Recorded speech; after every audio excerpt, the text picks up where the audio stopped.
Hello, Stephen Cruz here with MyMortgageBroker.com and Paragon Mortgages. Today, I wanted to talk a little bit about high ratio mortgages and qualifying for a high ratio mortgage. And before we do that, if you like the information on this channel and you want to hear more details about mortgage financing and other financing related information, then please press the subscribe button below. And if you like the information, give me a big like, and that would be great. So what I'd like to do right now is share my screen. All right, so what I'm going to do today is, again, talk about how to qualify for insured mortgage in Canada.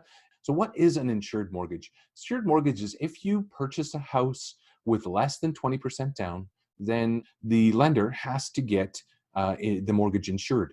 In Canada, lenders are legislated to only be allowed to finance up to 80% of the value of a house conventionally. And back in 1954, 1956, the government came in with a National Housing Act and plan and created an agency called CMHC, Canada Mortgage and Housing Corporation. That allowed Canadians to purchase with less down. CMHC and the rules have changed over time, but today you have to have a minimum of 5% down, and we'll talk about that later. Minimum of 5% down, and then there's an insurance premium that's there to cover your defaulting on the mortgage to protect the bank. So you pay for this insurance. It's called high ratio insurance or default mortgage insurance. You pay the premium up front, and it covers the lender to protect them in case you don't make the payments. There's 3 companies in Canada that will provide insurance for lenders, and those are CMHC, Genworth, and Canada Guarantee. Each of them have exactly the same premiums, but they do have slightly different rules and offer slightly different programs. Generally, the lender is the one who decides who they want to have the insurance through. Sometimes as a mortgage broker, we can influence that quite a bit, but and a client can influence it as well. But they're all very similar. Sometimes it's better to have a Genworth mortgage for whatever reason. Sometimes there's programs available through Genworth that aren't available through CMHC, and that's stuff we can talk about in another video. So the premium is added onto the mortgage, and so you pay for the premium. Is financed over time. Premiums have changed over time, so I won't quote them here so that you can look them up. We will have a link to a page on our website that does have the current premiums so you can see what they are. All right, so criteria. To qualify for a high ratio mortgage, you have to have good credit. So that would mean your credit score should be 650 or higher. If you check your own credit through Credit Karma or whatever, if you go there, or even through Equifax, they don't always give you the same score that a lender does. So it's important to have your credit checked through a broker or a lender before you qualify, and you want to make sure that there's nothing going on there. So it's really important to check your credit, especially if you're looking to buy a house down the road. You don't want to be surprised at the last second. You also have to have verifiable income. You may be generating income from all sorts of different sources, but the banks and lenders only want to see certain things or want to be able to verify certain things. So they want employment letters, pay stubs, and that sort of thing. And then down payment, you need to have 5% down at least. And if you have 20% down or more, then it's not considered an insured mortgage. It is a conventional mortgage, and there's different rules, qualifying rules, etc. Credit score. So with your credit score, 650 or above is really important. We could look at less, maybe down as low as 620, but ideally you want to have a credit score of 650 or above, and really ideally above 680. There are different programs that are available through lenders, and sometimes they have a beacon score of 680 requirements or 720 requirements. So if you need to qualify under certain special programs, then you may have to have better credit. Ideally, if we want to talk just a couple of basic things to do to make sure your credit's good, I would say always make sure your payments are on time. Paying your minimum balance is fine. Minimum payment is fine. Paying more is fine. Don't pay less than the minimum payment. So as long as you're making your minimum payments, you're good. If you have a balance outstanding on any credit cards, then make sure that the balance outstanding is less than 75 to 50% of the credit limit. If you have a credit balance that is, say, $500 and the limit's $500, your beacon score is going to be lower or impacted by that versus having a balance of $500 and having a credit limit of $10,000. they do look at those ratios, and they give you they affect your score based upon that. The length of time you've been reporting on certain credit items is also important. The longer you have something reporting, the better, the deeper your credit is. And the other thing is you want to make sure you have a minimum of 2 items. If you don't have 2 items, then typically a lender will want to see something else to verify that you're maintaining credit on time. If you're renting, sometimes we use bank statements and rental landlord letter that confirms that you've been making your payments on time, and also confirmation that your money's coming out of your bank account on a regular basis. Sometimes we use cell phone bills or utility bills, but you have to send a year's worth of statements typically, and it's better for you just to go out and get 2 pieces of credit, and then you don't have to provide all sorts of extra documentation.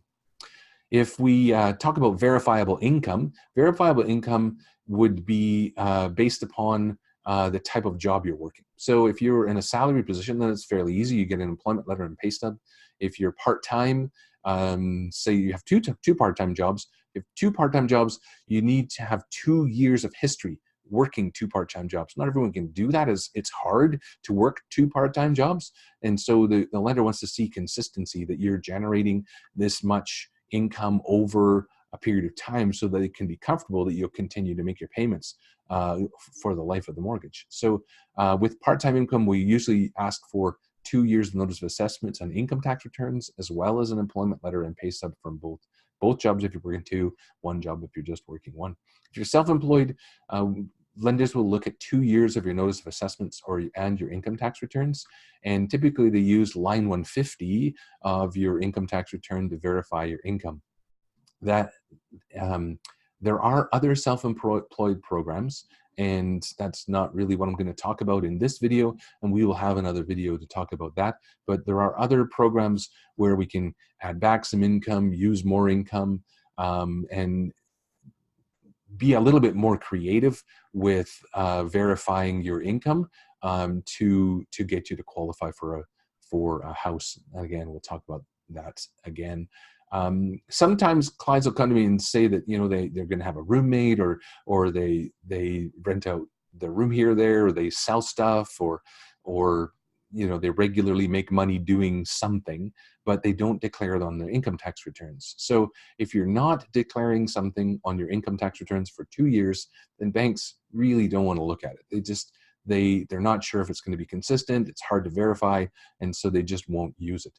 And so if you are qualifying for a high ratio mortgage, they can only really use verifiable income from a job or from your own business that has been reporting to CRA.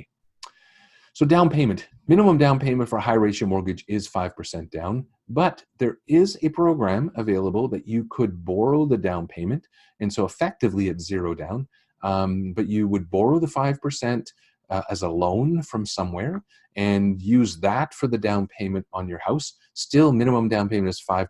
So you borrow 5, you put that money down. Now you have a loan payment and you have the mortgage payment. To qualify for something like that, you need to have a minimum Beacon score of 680, and that could change, could be higher. You want to have little or no debt. That really impacts the ability to qualify for a mortgage, is having extra debt. And so if you're borrowing the down payment, you have a whole bunch of debt and some car loans and some leases, it really doesn't work. Typically, for clients who want to purchase under this program, they really, almost every client I've worked with who's qualified under this program hasn't had any other debt, and this is all they've had. And the factor that really affects this is that we have to include the loan payment in the qualifying. So if you have this one loan payment and then a bunch of other debts, it just reduces your ability to qualify for mortgages in general. The insurance premium is slightly higher with the 0 down or the borrowed down payment. And if you put more than 5% down, if you put 10% down, the premium is reduced. If you put 15% down, the premium is reduced again. So depending on your down payment, the CMHC or high ratio insurance premium, it differs, and there's 5% intervals. So 5 to 10%, 10 to 15%, 15 to 20, those all have different premium amounts. And then 20% or more, there's 0 premium. So qualifying calculations. So to qualify for a high ratio mortgage, basically we use your gross income, not your net. So your gross annual income or monthly income, and 39% of that can go towards your housing costs. And so that would be a principal interest payments on your mortgage, the property taxes for your house, condo fees. We actually use half the condo fees, and then heating costs. And so all of those are rolled in to calculate how much you could qualify for based upon your income. You can also have debt, and like I said in the last slide, you can have up to 44% of your income to cover housing costs and your debt. And so that would be minimum credit card payments, any loan payments, lease payments that you have. Those are all calculated to figure out what you do in fact qualify for. What I've done is I've created a calculator on my website, and you can use that yourself to see how much you qualify for.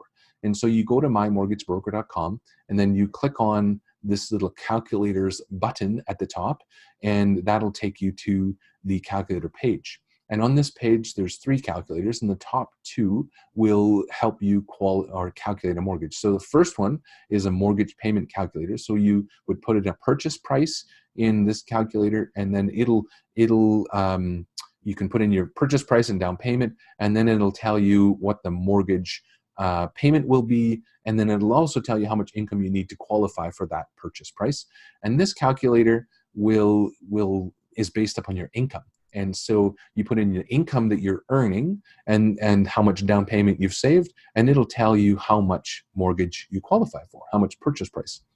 It includes the CMHC premiums. It's current with current premiums. And so it really gives you a lot of information on that calculator on how to figure out what premium you're going to pay, how much income you need to make, or how much your income will affect. And you can also put in your debt and your minimum debt payments, and to even get a more accurate number. I actually use that calculator when I'm sitting with clients, because it quickly gives me a really fast idea about whether or not someone qualifies. And then we go into some gory details and get them pre-approved.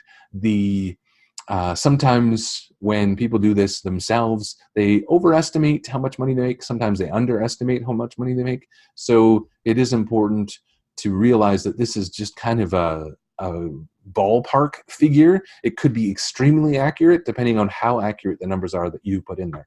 So I like the calculator, and I use it all the time. When clients call me, I'll pull it up on my phone and do it if I'm not in my office, and use that all the time.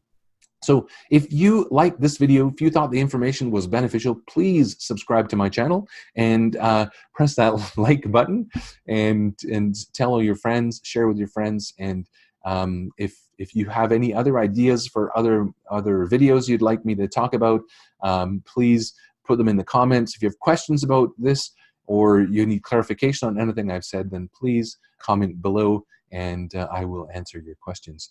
Thank you, and have a great day.